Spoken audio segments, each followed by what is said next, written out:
নমস্কার, কেমন আছেন সবাই? আশা করি সবাই খুব ভালো আছেন। বৈশাখী অ্যান্ড অনি লাইফস্টাইলের নতুন একটা ভিডিওতে আপনাদের অনেক অনেক ওয়েলকাম জানাচ্ছি। তো চলুন আপনাদের সাথে আজকে একটা রেসিপি শেয়ার করব, ছোলার ডাল দিয়ে মেথির শাক। খুবই সুস্বাদু একটা রেসিপি। তো আমার ছাদ বাগানে মেথির শাক হয়েছিল, তো সেখান থেকেই মেথির শাকগুলো তুলে নেব। আর টাটকা তাজা এই মেথির শাক দিয়ে ছোলার ডাল দিয়ে বানাবো, দুর্দান্ত স্বাদের হয়। আপনারা রুটি, পরোটা, লুচি, ভাত সবার সাথেই কিন্তু খেতে পারবেন। তো প্রথমে আমি এই যে একদম কচি মেথির শাক হলে খুবই ভালো হয়, তো মেথির শাকগুলো তুলে নিয়েছি। আর এখন চলে এসেছি কিচেনে। এখন এই মেথির শাকগুলো একদম ছোট ছোট টুকরো করে কেটে নেব প্রথমে।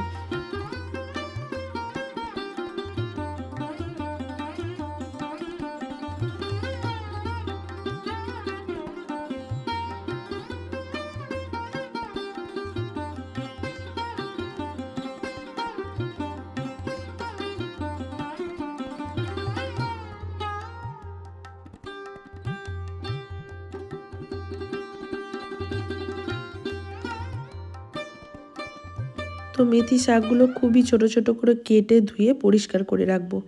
আর ওই দিকে দেখুন আমি এখন ছোলার ডালটা খুব ভালো করে ধুয়ে নিচ্ছি। তো আমার যে পরিমাণ লাগবে সেই পরিমাণটা আমি নিয়ে নিয়েছি। এখানে আমি 1.5 কাপ মতো ছোলার ডাল ব্যবহার করলাম। খুব ভালো করে জল পাল্টে পাল্টে 2-3 বার ভালো করে ধুয়ে নিতে হবে।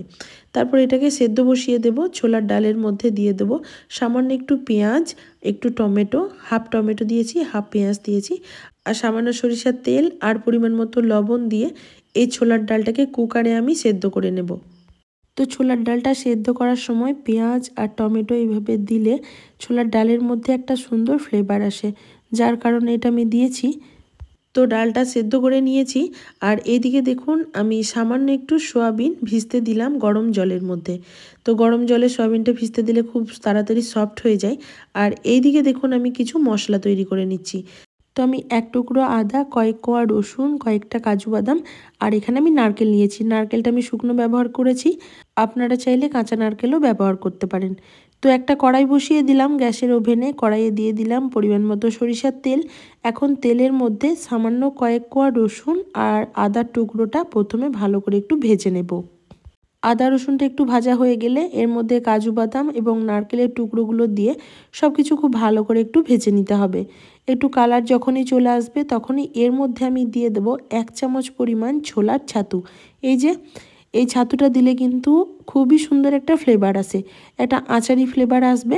তো আপনাদের কাছে যদি ছাতু না থাকে তাহলে বেসনও দিতে পারেন, সেক্ষেত্রেও কিন্তু খুব ভালো হয়। একটু ভেজে নেওয়ার পর এই সমস্ত মশলাটা তুলে নেব একটা মিক্সিং জারে, দিয়ে এগুলোর একটা স্মুথ পেস্ট তৈরি করে নেব।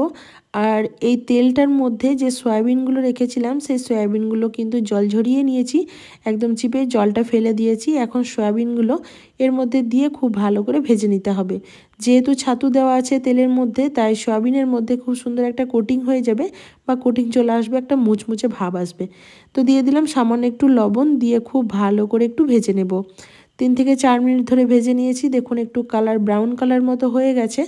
এখন আমি এগুলো তুলে রাখলাম। এই কড়াইয়ের মধ্যেই আমি আবারও দিয়ে দেবো সামান্য একটু সরিষার তেল।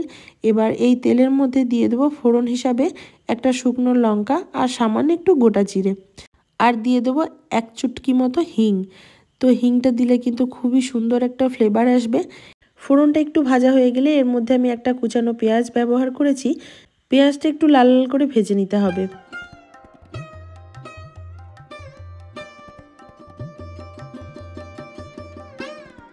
সমস্ত কিছু খুব ভালো করে ভাজা হয়ে গেছে। এখন আমি এখানে মিডিয়াম সাইজের 2টো টমেটো কুচি ব্যবহার করলাম। এবার এই টমেটোর ওপরেই দিয়ে দেব পরিমাণ মতো হলুদের গুঁড়ো, ঝাল লঙ্কার গুঁড়ো আর কাশ্মীরি লাল লঙ্কার গুঁড়ো কালারের জন্য ব্যবহার করেছি। আর দিয়ে দেব পরিমাণ মতো লবণ, যাতে করে টমেটোটা খুব সুন্দর করে গলে যায় আর মশলাটা খুব ভালো করে কষানো হয়।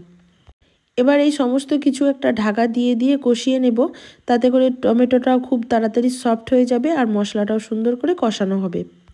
এরপর আমি এর মধ্যে মেথি শাকটা অ্যাড করব। তো মেথি শাকটা দেখুন এখন পরিমাণে অনেকটাই মনে হচ্ছে, কিন্তু একটু পরে দেখবেন এটা অনেকটাই কমে গেছে।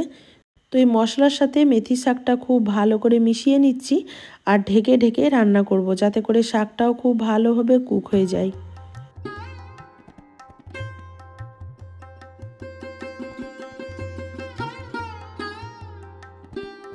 শাকটা কিন্তু মশলার সাথে খুব ভালো করে কুক হয়ে গেছে। এখন আমি নারকেল, কাজু বাদাম যে একটা পেস্ট তৈরি করে রেখেছিলাম সেই পেস্টটাও অ্যাড করে দিলাম, দিয়ে একটু ভালো করে কষিয়ে নেব।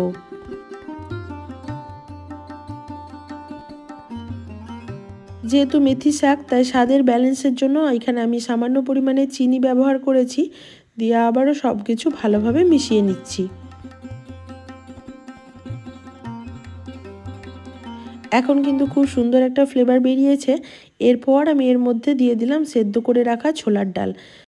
তো ছোলার ডালটা আমি 90% মতো কুক করে নিয়েছিলাম, আর দিয়ে দিলাম ভেজে রাখা সয়াবিনগুলো, দিয়ে সমস্ত কিছু খুব ভালো করে মিশিয়ে নিয়েছি। এখন আমি দিয়ে দেবো পরিমাণ মতো জল।